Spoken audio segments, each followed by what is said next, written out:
최근에 박스권 매매 전략 알려주시면서 증시와 2차전지에 대한 하락을 우려해 주셨었는데 우려하신 대로 계속 하락이 나오고 있어요. 이 하락이 계속 이어질 거라고 생각하실까요? 제가 저번 달부터 눈여겨보고 있던 시장의 하락 신호들이 몇 가지가 있는데 그 신호들이 아직 꺼지질 않았기 때문에 저는 아무래도 시장이 추가적으로 하락하지 않을까라고 생각하고 있어요. 물론 중간에 단기적인 반등은 줄 것 같은데 그 반등 이후에 코스닥이 800포인트를 이탈하는 하락이 좀 나오지 않을까라는 가능성을 좀 높게 보고 있기 때문에 지금은 아무래도 박스권 매매 전략에서 알려드렸다시피 버는 것보다는 지키는 투자를 하며 일정 현금을 계속 보유하는 게 좋지 않을까라고 생각을 합니다. 근데 사실 요즘 좀 고민이 있어요. 많은 분들께서 투자를 할 때 너무 많은 정보가 있기 때문에 이 정보를 어떤 식으로 내 투자에 접목을 시켜봐야 될지에 대한 기준을 잡지 못하시는 분들이 많기에 제 나름대로 그 수많은 정보 중에 지금 시장에서 필요한 정보는 무엇인지를 압축하고 그 정보를 최대한 투자에 접목시키면서 쉽고 재밌게 알려드리며 우리 여러분들의 투자에 조금이나마 도움을 드리기 위함으로 그런 목적으로 하고 있는 거거든요. 사실 여전히 저는 부족한 면이 많습니다. 또한 저도 사람인지라 제 말이 100%다 맞아 떨어지진 않을 거예요. 다만 최근에 핫한 이슈에 따라서 이를 투자에 어떤 식으로 해석해 보는 게 좋을지 저만의 기준이 있을 것이고 그 기준을 또 여러분들께도 공유를 해드리면서 그게 도움이 되는 분들은 선택적으로 흡수를 해서 도움을 받으면서 결론적으로는 여러분들 스스로의 기준을 잡고 즐거운 투자, 성공적인 결과를 얻길 바라는 마음에 계속해서 공부하고 분석해서 최대한 여러분들에게 제 나름대로의 생각들을 정리해서 풀어드리는 건데 요즘 들어 많은 분들께서 내가 듣기 좋은 얘기를 해주는 곳만 계속 쫓아다니고 밝은 전망만 얘기하는 영상들을 찾아보시는 것 같아서 반대로 듣고 싶지 않은 얘기를 하는 분들께는 너무 비난의 화살을 쏘시는 것 같아서 많이 고민이 되더라고요. 저의 인사이트뿐만 아니라 다른 분들의 다양한 인사이트들을 저도 좀 듣고 그리고 그 중에 여러분들께도 공유해드리고 싶은 내용은 같이 공유를 해드리고 있는데 그분들 중에 나의 의견과 맞지 않는다는 이유로 내가 듣고 싶어하는 얘기를 하지 않는다는 이유로 너무 많은 비난을 하시는 것 같아서 굉장히 속상하기도 했고 좀 고민이 계속 들었습니다. 사실 저는 주식 투자를 할 때 있어서 가장 조심해야 하는 생각이 바로 편협적인 사고라고 생각해요. 내 말이 무조건 맞고 내가 생각하는 바가 무조건적으로 맞다. 그러니 다른 의견은 필요 없고 다른 생각은 할 필요가 없다. 오로지 나는 이것만 봐야겠다 라는 편협적인 사고방식인데요. 주식 투자는 분명 위험자산이기 때문에 100% 성공할 수는 없습니다. 그리고 내 생각이 100% 맞지도 않을 거고요. 그렇게 항시 주식 투자는 저는 뒤를 열어놓아야 된다고 생각을 하거든요. 내가 물론 좋게 보는 산업, 종목이 있더라도 그의 반대 의견은 또 무엇인가도 들어볼 수가 있겠고 내가 좋지 않다라고 생각했던 부분에서도 또 새롭게 기회가 나타날 수도 있기 때문에 그 안에서 기회를 보는 사람들은 어떠한 관점과 근거들을 가지고 보는가 저는 이런 사고방식, 즉 열린 생각을 하는 게 투자에 있어서 가장 좋은 사고방식이라고 생각합니다. 정말 많이 드는 고민이 여러분들께서 듣고 싶어하는 얘기를 해드려야 되는가 아니면 내가 정말 나의 기준대로 하고 싶은 얘기를 해야 되는가 또는 이와 별개로 새로운 또 인사이트도 같이 들어봐야 하는가 결국 결론은 저 스스로도 다양한 생각을 하면서 그에 따른 견해들을 저의 기준대로 알려드리는 것뿐만 아니라 제가 생각하지 못했던 부분들을 채워줄 수 있을 만한 다양한 인사이트들을 제공하기 위한 보다 다채롭게 꾸며드리는 게 맞지 않을까라고 생각을 하니까 우리 여러분들께서도 너무 내가 듣고 싶어하는 내용만 찾아다니시지는 않으셨으면 좋겠습니다. 아무래도 주말 동안 일을 가장 우선시 생각하고 고민했었기 때문에 오늘 영상에서 이러한 얘기를 처음부터 꺼내드리게 돼서 죄송하고요.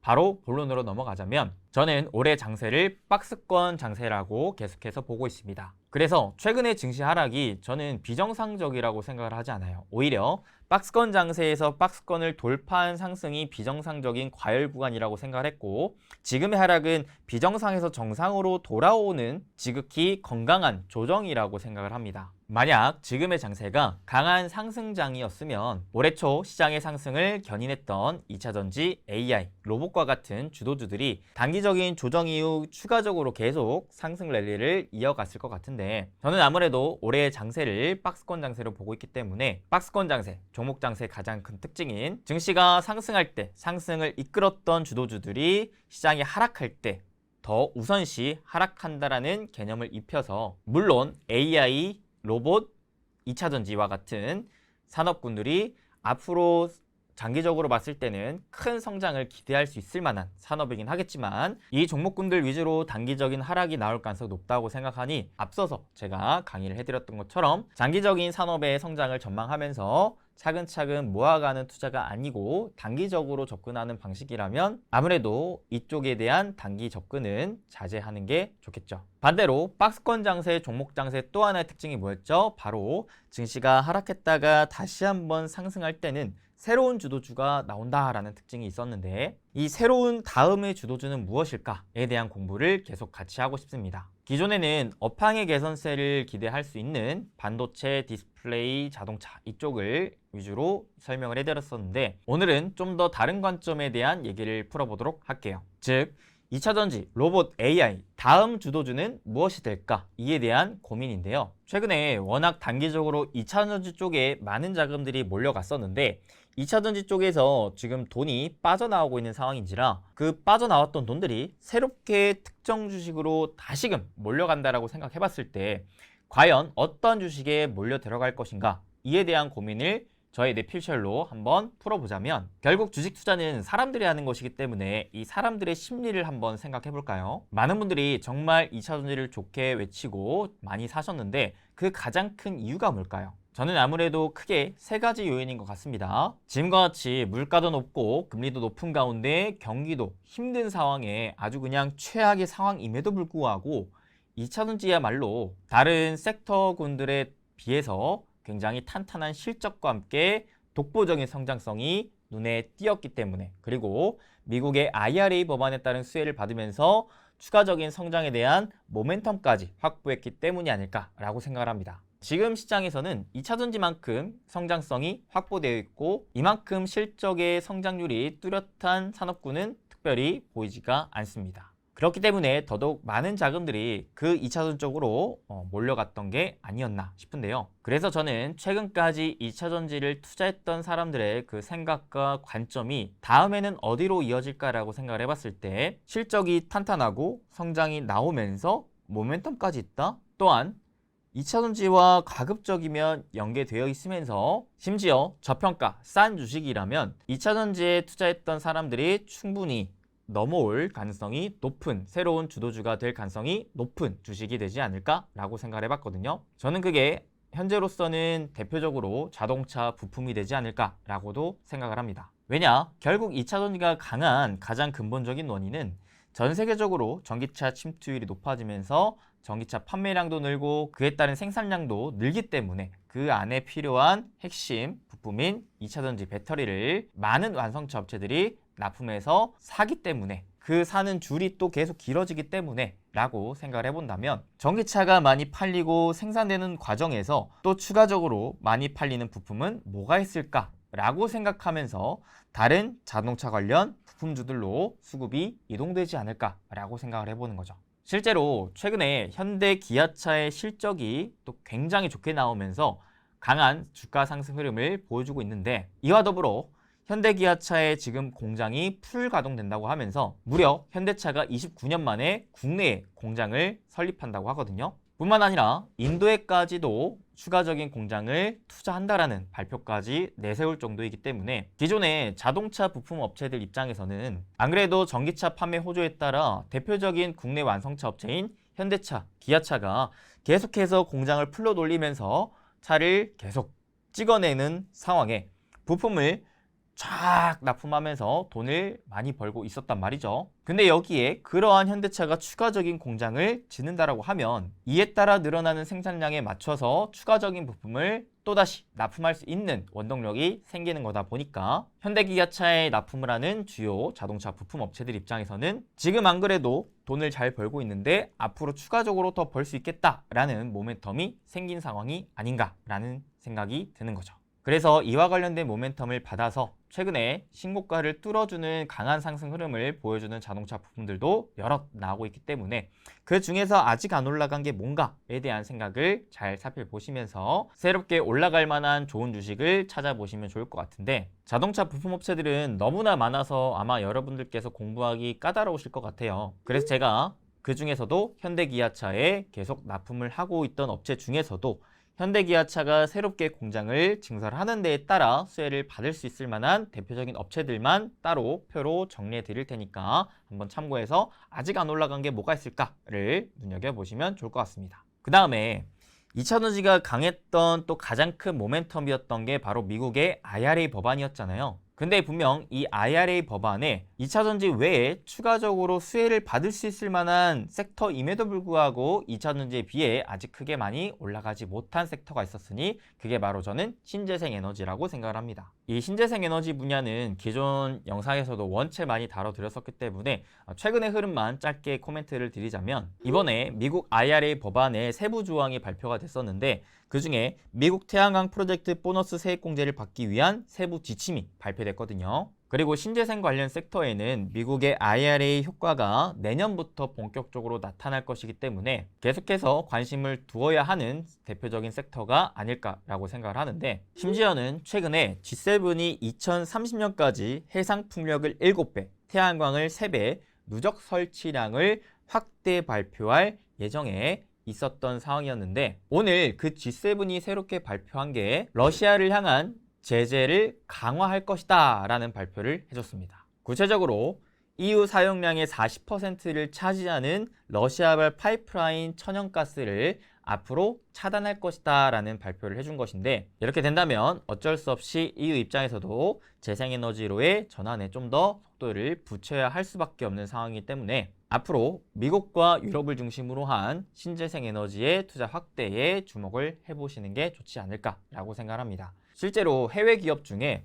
퍼스트솔라라는 대표적인 태양광 업체가 오늘 26% 급등을 하면서 역사적인 신고가를 뚫으며 올라가졌고, 글로벌 대표 풍력 업체인 GE 같은 경우에도 마찬가지 작년 하반기부터 꾸준히 우상향하면서 이미 21년의 고점을 돌파한 상황이거든요. 이렇게 글로벌 신재생 에너지 관련 대장격 기업들은 이미 미국의 IRA 법안 수혜를 받으면서 차근차근 주가의 우상향이 나오고 있는데, 그에 비해 아직 우리나라 대표적인 IRA 수혜를 받을 수 있을 만한 업체인 CS윈드라든지 하나솔루션과 같은 업체들 상대적으로 힘이 약한 흐름이기 때문에 이와 관련해서 중장기적으로 주목해 보시면서 공부를 더해 보시면 좋지 않을까라고 생각을 했습니다. 마지막으로 오늘 촬영을 위해 출근하는 출근길에서 날씨가 너무 덥더라고요. 그래서 촬영 전에 잠깐 뉴스를 살펴봤는데, 아니나 다를까 지금 지구촌 전역이 때이른 폭염에 들끓고 있다고 합니다. 미국, 유럽, 아시아 등 세계 곳곳에 전례 없는 수준의 고온 현상이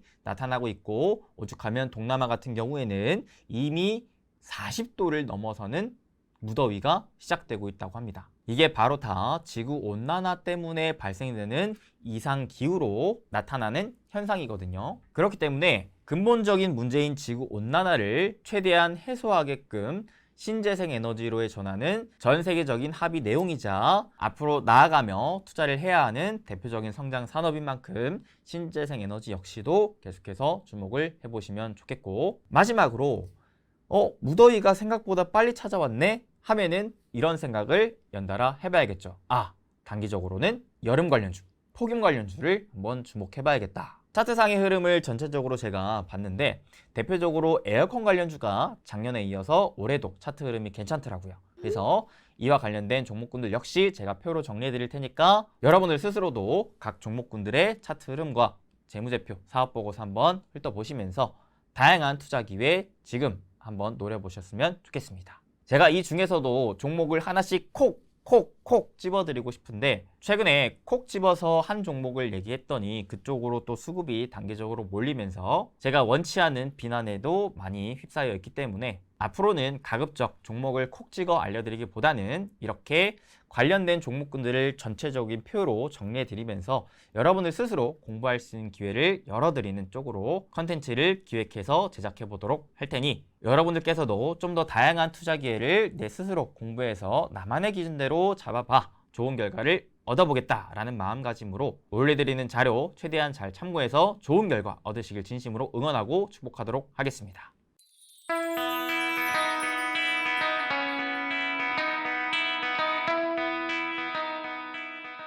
수빈쌤, 최근에 같이 공부했던 엔터주랑 자동차 부품주가 오늘도 강하더라고요. 오늘 알려주실 것도 기대가 되는데 오늘의 주제는 뭐예요? 그러게요. 감사하게도 다행히도 최근에 같이 공부했던 종목들이 괜찮은 흐름을 계속 보여주고 있어서 너무나 또 기분이 좋고, 오늘도 최근에 제가 주목하고 있는 바닥권에서 새롭게 치고 올라오고 있는 주식들을 한번 점검해보는 시간 가져가 보도록 하겠습니다. 그 전에 최근에 엔터주와 자동차 부품주가 굉장히 강한 모습을 보여주고 있는데, 현재 보유하고 있으면서 수익을 키워가고 계신 분들이 언제까지 수익을 키워가면 좋을지에 대한 궁금증도 있을 것 같아서 그거 한번 먼저 코멘트 드려보도록 할게요. 실제 오늘 나온 기사도 보니까요, 현대차, 기아가 공장 가동률을 100% 돌파했다고 하면서 자동차 생산에 풀악셀을 밟고 있다는 기사가 나와줬는데요. 세부적으로 들어와 보니까 현대차의 울산 공장 등 국내 공장들이 올해 1분기에 원래 생산했던 능력보다 더 많은 능력을 생산하며 공장 가동률 무려 112.9%를 기록했다고 합니다. 작년에 1분기 가동률이 80%에 불과했던 것과 비교를 해봤을 때는 현재 현대자동차와 기아차가 국내외 공장을 굉장히 바삐 돌리고 있다고 볼 수가 있겠죠. 실제로 이러한 높은 공장 가동률이 올해 1분기에 현대차, 기아차의 실적이 고스란히 반영되면서 현대차 같은 경우 올해 1분기 사상 최대 영업이익을 달성했고, 기아 같은 경우에 올해 1분기 매출과 영업이익 모두 최대치를 기록했을 정도였으니까요. 이게 또 의미하는 바가 큰 게, 통상적으로 1분기에는 자동차 판매가 비수기예요. 그러면서 2분기 때부터 서서히 수요가 크게 늘어나는 국면이 나오게 되는데, 야, 비수기인 1분기 때부터 이렇게 자동차를 많이 판매하고 있다라는 것은 앞으로 2분기, 3분기 남은 분기에서 현대차와 기아의 국내외 공장 가동률이 더욱 높아질 것으로 전망이 되고 있는 것이고, 이러한 공장 가동률이 꺾이는 흐름이 아니라면은 계속해서 주요 부품들을 납품해오는 움직임들이 나오면서 부품사들 역시 마찬가지 이런 완성차 업체들과 동반하여 매출 성장세를 탄탄하게 이뤄나갈 가능성이 높기 때문에, 기존에 완성차뿐만 아니라 자동차 부품사에 투자를 해놓으셨던 분들은 현대 기아차의 그러한 공장 가동률을 보면서 내가 좀 더 욕심을 내봐도 되겠구나, 지금은 충분히 실적이 탄탄대로를 타고 있구나 라는 식으로 생각해 보시면 좋지 않을까 싶네요. 그리고 제가 유망한 산업을 바라보는 기준에서 크게 세 가지 기준 중에 하나가 이러한 쇼티지가 나오는 산업이거든요. 무슨 말이냐면, 살려고 하는 사람들은 막 줄을 서 있는데 팔려고 하는 사람들은 그 물량을 못 따라가고 있는 상황. 그러면서 이렇게 공장을 풀 가동 돌릴 정도로 일감일 바쁜 상황. 이러한 쇼티지 상황에서는 수요가 다시 꺾이면서 공급과의 키 맞추기가 나오는 흐름이 아니라면은 어느 정도는 실적의 우상향에 비례하여 주가 또한 우상향을 기대할 수 있기 때문에 이러한 업종의 핵심 기업들에 투자를 하는 것을 굉장히 선호하는데, 지금의 자동차 섹터가 그런 흐름이지 않나 라고 생각을 합니다. 심지어 현대차 같은 경우 기존 공장을 풀 가동하는 걸로도 부족해서 최근에 29년 만에 국내 울산에 새로운 공장을 짓는 것을 또 발표를 해줬죠. 심지어는 인도에까지도요. 이렇게 기존 공장뿐만 아니라 새로운 공장까지 증설을 하고, 이게 만약에 완공돼서 돌아간다라고 봤을 때는 주요 자동차 부품업체들 입장에서 야, 현대차가 기존에 예를 들어 100을 만들던 거를 150을 만든다라고 했을 때 추가적인 50에 대해서 그 자동차에 들어가는 부품을 추가적으로 또 납품할 수 있는 구간이 열리기 때문에 주요 부품사들 입장에서는 그만큼의 성장 여력이 더 확보될 수 있겠다 생각하면서 좀 더 장기적으로도 기대를 해볼 수가 있겠죠. 다만 이 또한 어느 정도의 기대감 정도 수준이고, 실제로 수요가 꺾이면서 쇼티지가 다시 해소되는 움직임이 나온다면 성장세가 어느 정도 주춤하면서 주가 역시도 꺾이는 흐름이 나올 가능성이 높기 때문에 마냥 계속 좋다라고만 생각하지 마시고요. 이런 흐름을 보면서 흐름이 좀 꺾이는 상황에서는 내가 중간중간 분할 매도 수익 실현을 하는 게 좋겠다라는 생각을 가지시는 게 좋을 것 같습니다. 혹시 저번에 알려주셨던 자동차 부품주가 꽤나 올라서 그런데 아직 크게 안 올라간 종목도 있을까요? 아직 안 올라간 자동차 부품주 중에 실적 탄탄하고 성장세가 나오고 있는 기업들 너무 많아요. 그 종목을 발굴하는데 팁을 한 가지 드리자면, 지금 현대기아차의 공장 가동률이 풀이잖아요. 그만큼 그 현대기아차의 핵심 부품을 납품을 하는 부품사가 아무래도 대표적인 수혜 기업이 되겠고, 그 부품 중에서도 이 부품은 이 기업이 독점으로 납품해 하는 기업이 있으면 그 기업이 좀 더 부각받을 가능성이 높아 보입니다. 또한 그 중에서도 현대기아차와 마찬가지 최근에 실적 성장세가 뚜렷하게 나오고 있는 기업 중에서 추세가 하락 추세인데 다시금 상승 추세로 전환이 되려고 하는, 충분히 자동차 업황이 좋지 않았음에 주가가 하락했다가 이제 자동차 업황이 좋아지는 흐름에서 다시금 올라오려고 하는 그런 기업들 위주로 선별해 보시면 좋은 기업을 찾아내실 수 있지 않을까라고 생각하니까 이 힌트를 토대로 여러분들 스스로 한번 공부해 보시면 좋을 것 같습니다. 참고로 이 종목들의 차트도 차트지만 최근에 제가 생각하고 있는 관점, 즉 2차전지에서 빠져나온 돈들이 다음으로 어디로 이동될까라는 관점에서 발굴해 놓은 종목들입니다. 왜냐하면 이 종목들은 최근에 2차전지가 굉장히 강한 상승 랠리를 보여줌에도 불구하고 2차전지가 묻어 있음에도 크게 오르지 못했던 종목들이거든요. 그래서 기존에 2차전지가 계속 올라갔다가 고점 부근에서 물려서 2차전지가 분명 좋긴 한데 내가 너무 늦게 위에서 따라잡으니까 이렇게 손실을 보는구나 라고 생각을 했던 분들은 반대로 2차전지가 좋은 건 알겠지만 바닥에서 새롭게 올라가는 건 없을까? 2차전지를 등에 업고 바닥에서 새롭게 도약하는 주식은 없을까? 라는 생각을 가져본 분들이 이러한 주식에 관심을 갖고 들어오지 않을까라는 관점으로 공부를 해본 기업들이니까 참고해 보시면 될 것 같습니다. 첫 번째는 필옵틱스라는 기업입니다. 이 기업은 장비를 만들어서 판매하는 기업인데 크게 두 가지의 장비를 만들어서 판매합니다. 하나는 OLED 디스플레이 쪽, 하나는 2차전지 쪽입니다. 기존에는 이 디스플레이 장비를 만들어서 판매하던 업체였기 때문에 아무래도 디스플레이 업황에 따라서 주가가 많이 변동되는 흐름을 가져갔었던 기업이에요. 그렇다 보니까 상대적으로 2차전지에 대한 성장성이 눈에 너무나 잘 띄고 이에 대한 매출이 크게 늘어남에도 불구하고 이 디스플레이 업황이 좋지 않았다 보니까 주가가 많이 크게 올라가지 못하는 흐름에 놓여져 있었던 기업이었거든요. 근데 웃긴 게 작년에 OLED 매출액이 1,100억 정도 수준인데 이는 그 전, 즉 21년 대비 큰 폭의 성장을 했던 매출액이었습니다. 근데 웃긴 건 이 2차전지 장비의 판매 매출액이 정말 급속도로 성장하고 있는 상황이거든요. 오죽하면 2020년도 때는 약 210억,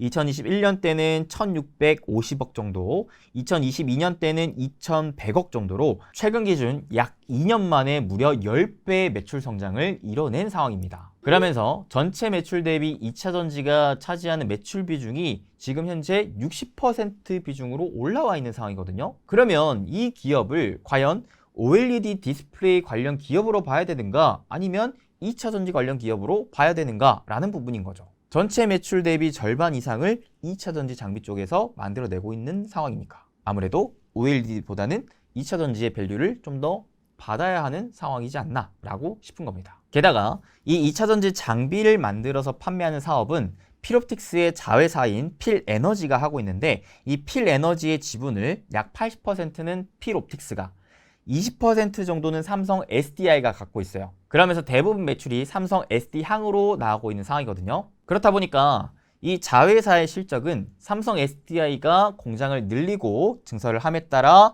장비를 반입한다라고 한다면 그에 따라 매출을 내는 구조로 계속해서 성장해 왔었는데 삼성 SDI 같은 경우 작년까지만 하더라도 상대적으로 LG엔솔과 SK온보다는 이 공장을 추가적으로 증설하는 움직임이 상대적으로 보수적이었기 때문에 아무래도 이 삼성 SD와 관련된 장비 업체들이 큰 기대감을 받지 못한 게 아니었나 싶거든요. 근데 중요한 건 이 삼성 SDI가 올해 1분기부터 설비 투자를 대규모 집행한다고 합니다. 이는 작년보다 올해 많은 투자가 예상되고 있는 상황이라는 건데요. 그렇게 된다면 올해부터는 이 삼성 SD향 장비를 발주하는 업체들도 서서히 주가가 상승하는 움직임이 나올 수 있지 않을까라는 기대를 걸어볼 수가 있는 거죠. 그리고 필옵틱스의 2차전지 사업부 외에 기존의 이 OLED 사업부 역시 21년 대비 22년 매출액이 약 68% 증가했던 상황이었거든요. 그리고 디스플레이 업황이 어느 정도 바닥을 찍은 상황에서 최근에도 강의해드렸다시피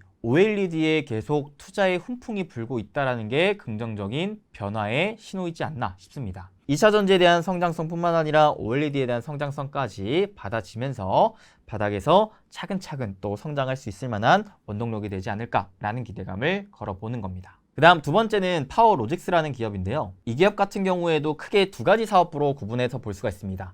하나는 카메라 모듈, 하나는 2차 전지 보회로 및 배터리 팩 부분, 이렇게 볼 수가 있는데 현재로서 카메라 모듈 부분의 매출 비중이 약 76% 정도 되고 반대 배터리 팩 부분이 약 22% 정도가 됩니다. 그렇기 때문에 이 기업은 아직까지는 2차 전지 관련 기업이라고 보긴 어려워요. 아직까지는 카메라 모듈적인 측면이 더 매출이 많이 차지하고 있기 때문에 그래서 파워로직스 같은 경우 이 카메라 모듈 부분에서 삼성전자의 스마트폰 부분에 1차 협력사로서 삼성전자 스마트폰 보급형 모델부터 프리미엄급 고화소 고기능 모델까지 제품 포트폴리오를 쫙 구축을 하면서 양적 질적 성장을 계속 이뤄내고 있는 기업이면서도 새롭게 떠오르는 전장 자율주행차에 대응하기 위해 자동차용 카메라에 대한 연구 개발까지 노력을 지속하고 있는 기업이거든요. 하지만 안타깝게도 지금까지는 코로나 영향으로 스마트폰 시장이 전체 침체되다 보니까 이전까지의 영업이익이 계속 적자가 이어지고 있었던 상황이었습니다. 그리고 파워로직스는 이 2차 전지 사업부에서는 어떤 역할을 하고 있느냐, 배터리 셀을 만들어서 판매하는 업체들이 배터리를 공급할 때 셀을 제외한 BMS, 모듈, 팩 등을 공급하는 역할을 수행하는 기업이 바로 파워로직스거든요. 참고로 이 배터리 팩은 LG엔솔 같은 배터리 셀 업체에서 셀을 받아서 반도체 후공정처럼 잘 조립해서 포장을 한다라고 생각하시면 될 것 같습니다. 근데 이 파워로직스가 올해 3월부터 베트남 법인에서 중대형 배터리 팩 OEM 사업을 본격적으로 가동한다고 합니다. 아무래도 기존 사업부인 카메라 모듈 쪽에서 스마트폰 시장 자체가 점차 꺾이고 있었기 때문에 파워로직스 기업 입장에서도 식어가는 시장에 계속 투자를 하는 게 맞나? 새롭게 떠오를 만한 시장에 투자를 하는 게 좋겠다라고 생각을 했던지 이 2차 전지 배터리 팩 사업에 계속해서 투자하고 연구 개발했던 상황이었거든요. 그러다 보니까 본업에서는 시장이 좋지 않아서 계속 이익은 꺾여가는데 심지어 새로운 사업을 발굴하고 키워나가야 되다 보니까 투자하는 비용들은 늘어나. 그러니까 매출 규모는 탄탄하게 유지가 되는 대신에 영업이익은 계속 적자가 이어졌었던 상황이 바로 작년까지였습니다. 실제 3년 연속 적자의 흐름을 보여줬었던 게 바로 이 파워로직스라는 기업이었는데 제가 웬만하면 이 3년 연속 적자 기업은 4년 연속 적자가 됐었을 때 상폐에 대한 위험 요소가 있기 때문에 가급적이면 소개를 하지 않는데 파워로직스의 기업을 낱낱이 뜯어보다 보니까 올해에는 일단 고객사의 플래그십 모델의 판매량 호조가 예상이 되면서 이 카메라 모듈 사업에서도 점차 호실적이 기대가 되고 심지어는 하반기에 폴더블 모델에도 카메라 모듈을 납품할 전망이기 때문에 점차 기존의 카메라 모듈 사업에서 좋지 않았던 영업이익이 회복될 수가 있겠다라는 기대감이 들었고 여기에 배터리 팩 사업 같은 경우에 올해 3월부터 본격적인 OEM을 가동을 한다면 배터리 팩과 2차 전지 보회로 매출 비중이 한 25%까지 상승할 전망이 보여지네. 실제로 배터리 팩과 BMS 사업이 20년에 680억 정도의 매출에서 22년에 1000억 정도의 매출 수준으로 2년 만에 50% 가까운 매출 성장을 이뤄냈다 보니까 여기에서 3월부터 본격 가동화를 한다면 좀 더 성장성을 크게 전망해 볼 수가 있겠네 라는 기대감이 들었기 때문에 여러분들께도 같이 공부의 목적으로 이렇게 소개해봐도 되겠다라고 생각을 했습니다. 하지만 이렇게 실적이 좋지 않았을 때 턴어라운드에 대한 기대를 걸어 볼 때에는 저 같은 경우 단순 기대감만으로 투자를 하기보다는 확실히 실적이 흑자 전환했는지 안 했는지를 확인하고 나서 투자를 하는 걸 선호하거든요. 그런 관점에서 올해 1분기 실적이 어떻게 나오는지 한번 두고 봤는데 웬걸 올해 1분기에 드디어 흑자 전환을 했더라고요. 그래서 이 카메라 모듈 사업부와 배터리 팩 관련된 사업에 대한 이익 성장세를 기대를 해봄직하다면 2분기에서도 서서히 실적에 대한 모멘텀이 붙어준다라고 봤을 때는 기대감을 가져봤을 때는 관심을 가져볼 만한 기업이겠다 생각을 했습니다. 그리고 마지막으로 최근에 영상 댓글을 보아하니까 스마트 팩토리랑 그리고 방산에 대해서 궁금해하시는 분들이 계신 것 같은데요. 저는 기본적으로 해당 두 섹터의 앞으로의 성장성은 여전히 유효하다라고 생각합니다. 무엇보다 이 두 섹터의 가장 근본적인 투자 포인트는 결국 탈세계화에 있어서의 수혜를 받을 수 있을 만한 대표적인 산업군인 만큼 이 탈세계화 국면이 깨지는 게 아니라면, 그리고 그 안에서 가령 방산 같은 경우에 수주 잔고가 늘어나고 있는데 수주 잔고가 꺾인다거나 또는 뭐 실적이 꺾인다거나 아니면은 투자가 집행이 되어야 하는데 잘 진행이 안 된다던가 뭐 이런 부분들을 염두하면서 방향성이 내가 봤던 방향성 그대로 유지가 되고 있는지를 보시면 될 것 같아요. 방산과 스마트 팩토리 모두 뭐 단기적으로는 원체 올랐었기 때문에 조정을 받고 있긴 하나, 여러분들이 큰 흐름성을 보신다면은 여전히 상승 흐름을 계속 이어가고 있다고 볼 수가 있거든요. 그래서 제가 우리 멤버십 회원분들에게도 여러 차례 말씀드리는데, 투자를 할 때 가장 1순위로 여러분들이 설정하셔야 될 게 바로 목적지, 방향이라는 거를 얘기를 드립니다. 가령 여러분들이 차 타고 운전해서 특정 목적지를 향해 갈 때 있어서 가장 첫 번째 뭘 하시죠? 내비게이션에 목적지를 입력하죠. 그렇지 않고 당장의 우회전인지 좌회전인지 직진인지부터 알려줘 라고 하지 않잖아요. 투자에 있어서도 결국 가장 중요한 건 내가 생각했던 그 목적지 방향성과 맞아가고 있는가 입니다. 그 중간의 과정 경로는요, 얼마든지 시장 상황에 따라서 조금 왼쪽으로 갔다가 오른쪽으로 갔다가 올라갔다가 내려갔다가 할 수 있어요. 근데 그런 모든 변동성 흐름에 계속 왔다 갔다 하지 마시고, 결국 주식은 그런 변동성으로 흘러가는 흐름이다라는 것을 인지하고 이해하면서, 그렇기 때문에 결국 내가 생각했던 목적지 방향성과 틀리지만 않다면 오히려 변동성을 활용해서 올라갈 때 따라서 하는 게 아니라 내려갈 때 차근차근 쌀 때 사서 모은다 라는 관점으로 차분하게 임하시면 좋을 것 같습니다.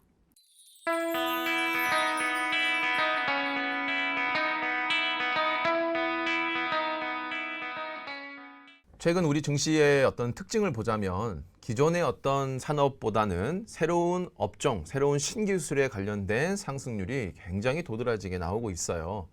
사실 그 이유를 찾아본다면은 증시에 대한 불안감과 그리고 경제에 대한 불안감이 강해지고 있기 때문에 어디에 투자해야 되나라는 고민이 굉장히 많고, 그에 따라서 신기술이 나오면 자본이 몰리게 되고 시장의 돈의 쏠림 현상도 그쪽으로 강해지게 되는 거죠. 그래서 이번 다음에 시장에서 상승이 좀 어떤 부분에서 나올까? 우리는 항상 이 다음을 생각을 해야 되죠. 해당 업종이 나오면 그와 관련된 업종들, 그 다음.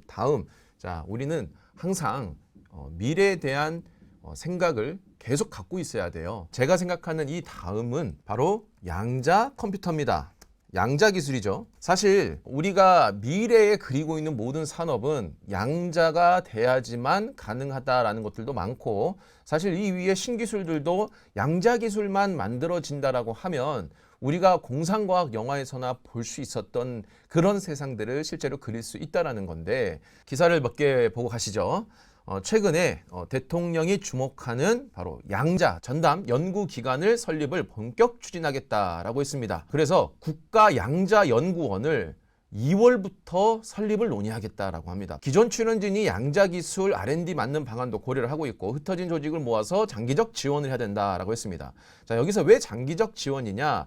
이미 미국과 중국이 이 양자 기술에 대한 패권을 가지고 굉장히 크게 싸우고 있기 때문인데, 중국은 차세대 산업으로 이 양자 컴퓨터에 대한 개발 속도를 천문학적인 비용을 지원하면서 정말 강하게 키우고 있고요. 거기에 따라서 미국도 똑같이 천문학적인 비용을 들이면서 양자에 대한 사활을 건 싸움을 하고 있다.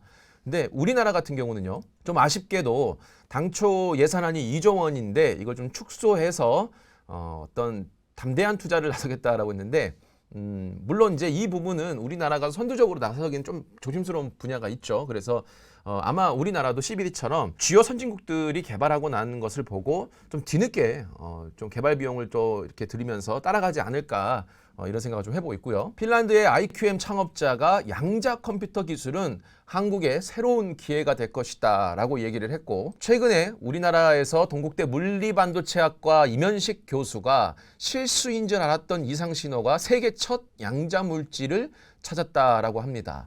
그러니까 우리나라에서도 이 양자 기술이라는 것이 본격적으로 이제 화두가 되고 개발 및 팀의 구성이 이제 이루어질 것 같은데 이것이 그냥 단순히 앞으로 미래입니다라는 것이 아니라 전 세계가 그중에서도 또 가장 패권을 쥐고 있는 국가들이 메인으로 내세우고 있는 수준이다 보니까 우리나라에서도 이런 부분들이 더욱더 큰 관심을 갖지 않을까.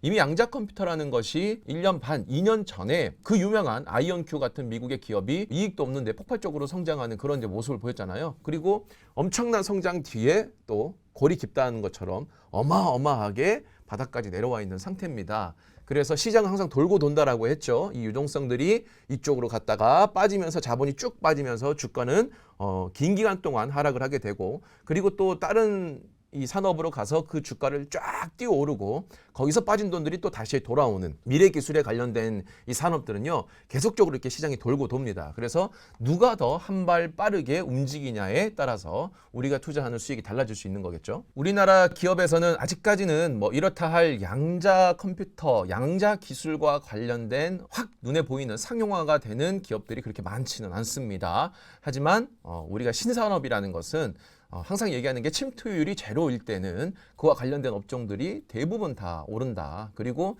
시간이 지나서 침투율이 어느 정도 되면은 그때 기업의 선별적인 작업이 이루어진다라고 했었어요. 자, 일단 먼저 보시죠. 관련된 업종들이 뭐 많겠지만 제가 이제 가져온 것들 중에는 우리넷이라는 기업이 있습니다. SK텔레콤이 주도했던 양자암호 시험 사업에 참여했고요. 그리고 상용 양자암호 전송 시스템 표준 기술 연구 강화에 역량을 집중하겠다라고 이제 회사가 발표를 한 적이 있습니다. 또 양자키를 분배받아서 암호화 통신 기능을 공급할 수 있는 광해선 패키 전달 장비 개발에 성공을 했고요. 또 코이버라는 기업이 있어요. 역시 이제 SK텔레콤이 주도했던 양자암호 시험 사업에 참여 이력이 있고 이종 양자암호 통신망 연동 기술 자체 개발 상용화에 성공을 했고요.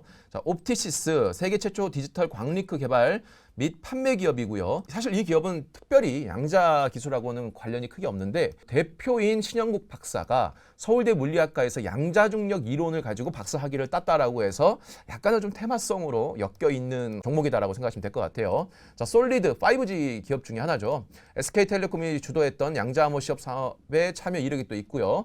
이종 양자암호 통신망 연동 기술을 또 보유하고 있습니다. 그리고 제가 이제 CBDC 관련주 또 말씀드렸던 또 보안과 관련된 또 드림 시큐리티, 양자키 분배 기술과 양자 컴퓨팅 환경에 대응하는 포스트 양자 암호 알고리즘 상용화를 진행 중에 있고요. 또 텔레필드 양자키 분배 장치와 양자 암호키 관리 시스템, 그리고 양자 암호 기반으로 IP 보안 장비 시스템 개발에 성공을 했고요. 아이윈 플러스 최근에 이제 상호명이 좀 변경된 기업인데요. 양자 암호 통신의 핵심 기술인 양자 난수 생성기 칩셋을 현존 최소 크기로 패키징하는 특허 기술을 보유하고 있다고 합니다. 그러니까 사실 어떻게 보면 양자 관련된 기술 중에서는 가장 좀 눈에 보이는 명확한 어떤 특허 기술과 가시화된 기술력을 보유하고 있다 이렇게 생각하시면 될 것 같고, IA 양자 난수 생성기 칩셋을 초소형으로 패키징할 수 있는 기술을 특허 보유하고 있다. 위에 기업하고 약간 겹치죠. 굳이 둘 중에 하나 뽑자면 아이윈 플러스가 훨씬 더 가치가 있다라고 볼 수 있고, PPI IDQ 코리아하고 양자 정보 통신 소자 부품 분야에서 협력 체계를 좀 구축했다 이렇게 볼 수 있고,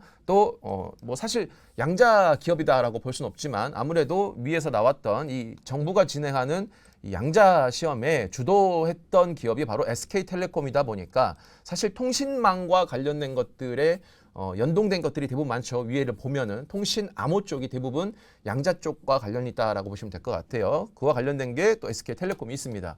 이 업종들을 하나씩 좀 찾아보죠. 자, 먼저 우리넷을 한번 보겠습니다. 우리넷 상당히 좀 박스권에서 등락을 이렇게 거듭하다가 최근에 요 전고점을 두 번을 터치했다가 실패했던 요 전고점을 최근에 뚫고 올라가면서 좀 상승을 좀 만들어주고 있는데, 이 기업은 과거 주가를 보면 아시다시피 사실 지금 진입하기에는 조금 어려운 부분이 있어요. 여기서 상단이 만약 열려 있다라고 하더라도 12,000원 라인까지는 올라갈 수 있겠으나 지금 들어가기에는 좀 조심스럽다. 그래서 이런 기업들은 어느 정도 좀 눌리는 자리가 오면 들어가는 것이 좋아 보이고요.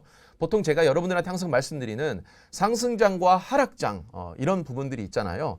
이 상승장과 하락장에서는 상승할 때는 상승이 2, 하락이 1, 그리고 반대로 하락 추세일 때는 하락이 2, 반등이 1 이런 정도의 흐름을 항상 보입니다. 그런 걸 대입해 봤을 때 자, 이 기업이 지금 두 번의 쌍바닥을 찍고 이렇게 바닥을 들어 올리고 있어요.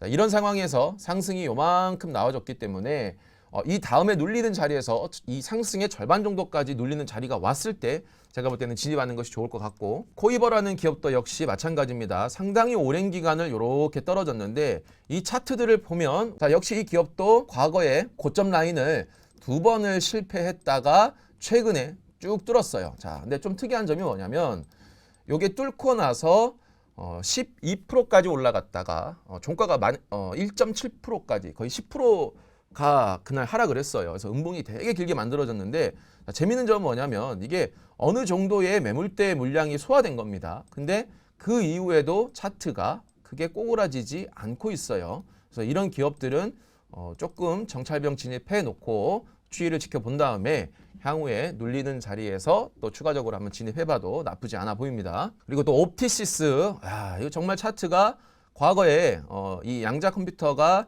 2021년도에 한창 이슈가 됐을 때 고점을 찍었다가 한국 코스피가 무너질 때 똑같이 어마어마하게 무너져서 고점 대비 3분의 1 토막 이상으로 이제 떨어졌습니다. 그러다가 요 라인, 요 바닥 라인을 지켰어요. 요 바닥 라인이 과거에 어떻게 본다면은 지지가 됐고 저항이 됐던 위치고요. 여기서도 지지가 됐습니다. 그리고 두 번의 쌍바닥을 만들고 역시 바닥을 좀 들어 올리고 있죠. 그리고 이 부분에서도 과거에 이렇게 뚫냐 뚫지 않느냐 했던 요 구간을 최근에 터치를 했어요. 근데 강하게 뚫지는 못하고 살짝 지금 고개를 숙인 모습인데, 역시 이 기업도 이 다음에 눌리는 자리를 한번 보시면 좋을 것 같은 게 이미 바닥을 좀 들어 올리고 있어요. 들어 올리고 있기 때문에 제가 볼 때는 지금 이제 첫 출발을 하고 있다라고 보여집니다. 그래서 역시 나쁘지 않아 보이고요. 5G 기업 중에 하나였던 솔리드.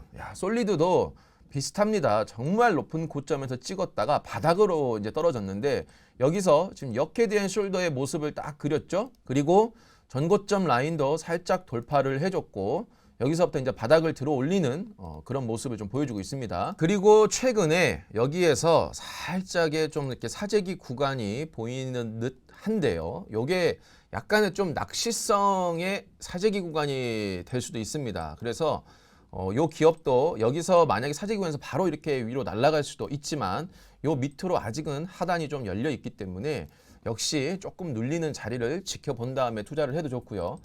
나는 좀 현금적 여력이 있다라고 하면 요 사재기 구간에서 일단 좀 정찰병 선두부대를 좀 진입을 했다가 그 다음에 추이를 보고 투자하는 것도 제가 볼 때는 나쁘지 않아 보입니다. 위치상 여기서 들어가더라도 그 하단이 그렇게 크게 열려 있지는 않기 때문에 요게 상승이 된다라고 하면은 요 정도까지는 늘렸다가 올라가는 거라서 분할 매수적인 관점으로 봐도 좋아 보입니다. 그리고 드림 시큐리티 역시 제가 CBDC 관련된 업종으로 말씀드렸는데 지금 차트가 굉장히 많이 올랐죠.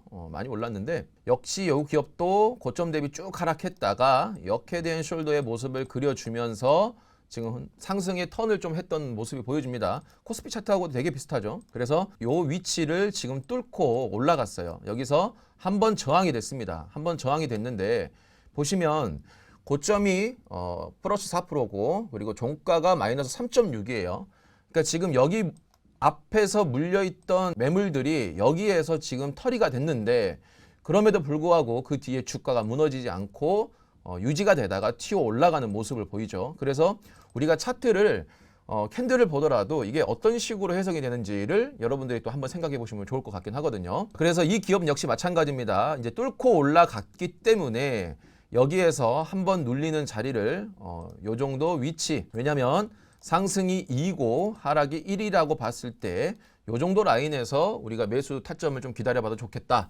만약에 우리가 기다렸는데도 빠르게 이 재료가 나와서 시장이 상승할 수도 있어요. 그렇다 하더라도 눌리는 자리는 반드시 오기 때문에 너무 조급한 마음으로 들어갈 필요는 없습니다. 또 다른 기업인 텔레필드인데요. 이 기업은 차트가 조금 어지럽죠. 굉장히 어지러운데 이렇게 쌍바닥을 한번 찍고 올라갔는데 위에 상단을 한번 못 뚫었어요. 뚫지 못하고 내려오고 있기 때문에 이런 기업들 역시 어느 정도 절반 정도까지 내려오고 난 다음에 재차 이렇게 뚫으려고 노력을 할 모습이 나올 겁니다. 그래서 이 기업도 살짝의 눌리는 자리를 좀 기다려보면 좋을 것 같고요. 아이윈 플러스입니다. 이 기업을 보면 최근에 주가가 어마어마하게 하락했어요. 아직까지는 크게 반등한 모습이 없습니다. 그래도 좀 가시적인 기술력을 가지고 있는 기업인데 요 바닥 라인을 지금 이렇게 터치를 하면서 지지를 해줬습니다. 지지를 해주면서 살짝 들어 올렸다가 다시 내려가고 살짝 들어 올렸다가 다시 내려가고 있는데 진입하기에도 굉장히 괜찮은 위치로 좀 보여집니다. 그리고 지금 이 위치가 과거 코로나 때도 지지가 됐던 위치이기 때문에 상당히 바닥 라인에 와 있다라고 볼 수 있다. 그래서 최근에 살짝 오른 것은 무시하고서라도 들어가도 괜찮겠다라고 좀 보여지고요. 비슷한 기술력을 특허권을 보유하고 있던 기업 2021년도부터 지금까지 정말 어마어마하게 긴 시간 동안 내려왔습니다. 제가 여러분들한테 항상 미래 산업이다라고 하더라도 무조건적인 장투가 좋은 것은 아니다. 소나기는 피해가야 된다라고 하는 것이 뭐냐면 아무리 좋은 기업이더라도 오랜 기간 동안 눌릴 수가 있다. 그 시간의 고통은 이루 말할 수가 없기 때문에 섣불리 하락하고 있는 기업에다가 들어가는 것은 좋지 않다. 그러나 이 정도까지 하락한 기업에서 이제 새로운 재료들이 시장에서 쏟아져 나오고 그리고 그동안 물렸던 사람들이 약간의 상승이 나오면서 악성 매물이 이제 나오고 나면 그 다음에는 오히려 상승할 여력이 훨씬 높다. 이렇게 생각하시면 될 것 같습니다. 자, 그리고 이 기업도 보면 최근에 여기에서 바닥을 한번 찍고 이렇게 올라가는 모습을 보입니다. 이게 또 가장 기본적인 차트 기법인 삼각수렴에서 요 전 고점을 여기를 한번 눌렸던 요 매물이 소화되는 구간의 요 위치에 딱 위치해 있습니다. 그래서 역시 지금 들어가도 굉장히 좋은 위치다라고 좀 보여집니다. 이평선도 뭐 나쁘지 않아요. 자, 또 다른 기업인 PPI입니다. 이 PPI 정말 차트가 어질어질하죠.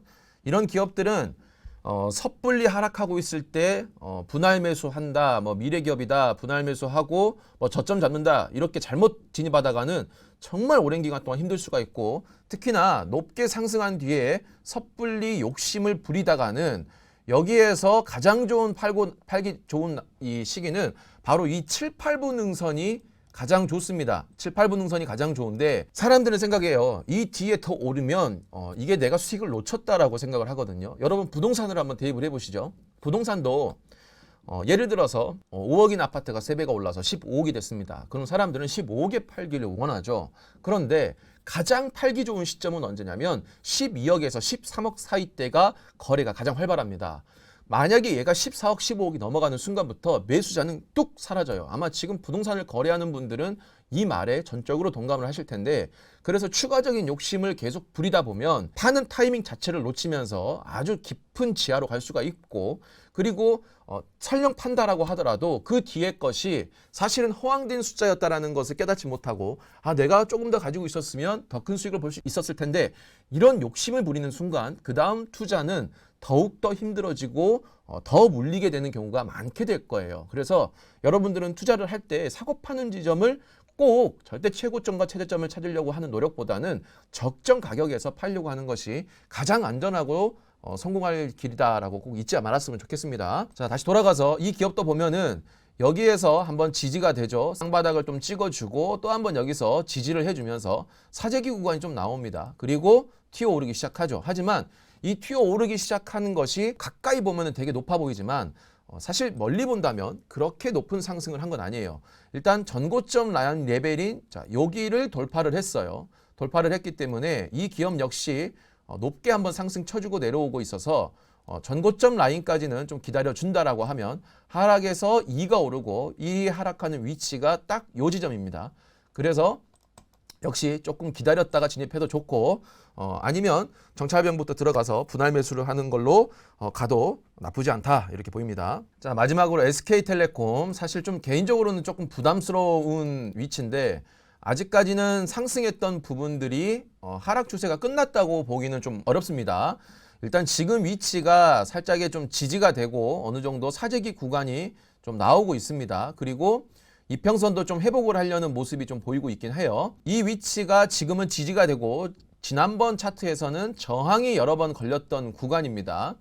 그래서 이 구간이 어느 정도 상승했던 부분들의 물량이 다 털어지고 이 위치가 좀 더 지켜진다라고 하면은 여기서 좀 상승이 나올 수가 있는데 SK텔레콤 같은 경우에는 조금 더 요 구간이 지켜지고 올라가는지를 한번 보시면 좋을 것 같긴 한데 난 좀 공격적인 성향이다라고 한다면 지금 위치도 뭐 나쁘진 않아 보입니다. 왜냐하면 이미 앞에서 크게 하락을 한 뒤에 그 이후에 약간의 이렇게 박스권 형태를 그리고 있는 모습을 봐서는 어느 정도 상승을 준비하고 있다라고 보여지긴 합니다. 근데 굳이 바닥이 확인된 종목들이 있는데 우선순위로 들어갈 것 같지는 않아요. 그래도 나는 어느 정도 좀 공격적이고 나는 대형주를 좀 믿는다라는 생각을 가지고 계신 분들은 조금씩 분할 매수를 해봐도 나쁘지 않은 위치로 보입니다. 주식시장이 굉장히 어려운 환경에 있어요. 그리고 얼마 전에도 제가 계속 말씀드렸다시피 지금은 시장이 약간의 조정이 올 타이밍이 되었기 때문에